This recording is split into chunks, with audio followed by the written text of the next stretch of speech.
Coach, why did you feel that it was important to name Tommy Rees as the starter in the offseason rather than letting that play out in the preseason? Because he was the most experienced and gave us the best opportunity to win against Temple coming out.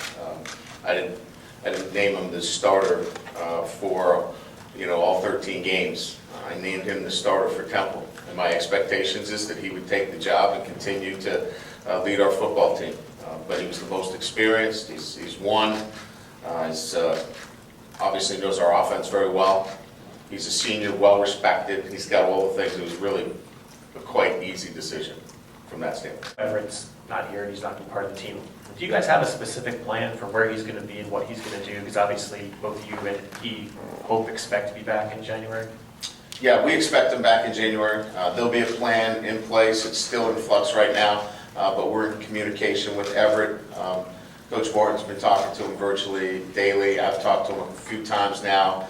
There'll be a plan in place that is one that fits his needs and what's best for him in terms of the environment that he's in. Brian, last summer, all the speculation, at least on the outside, was about the quarterback position, who would win it.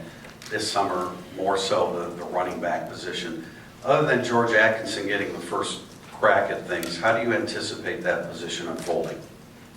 That's a great question. I think I would agree with your assessment is that we know about George, and I was talking to Coach Martin. We were doing a video clip of some of our big plays, runs last year, and when we put it on, we saw George Atkinson quite a bit.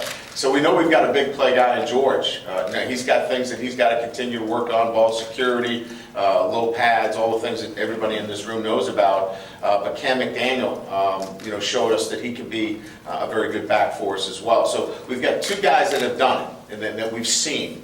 The rest becomes, let's go see them practice and see how they compete, and that's really where it's going to be. It's going to be fun. We know we've got some really talented young men that have great resumes, but we're going to have to see how they play, when it comes to college football.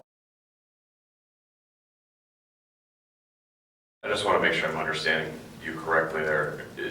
Can I read that as you've agreed to something in principle, but the details haven't been worked out? Absolutely. You can agree that is exactly what happened back in December. We had an agreement. There's just legal language, nothing that has put me in a position or the university that we don't have an agreement moving forward for a number of years.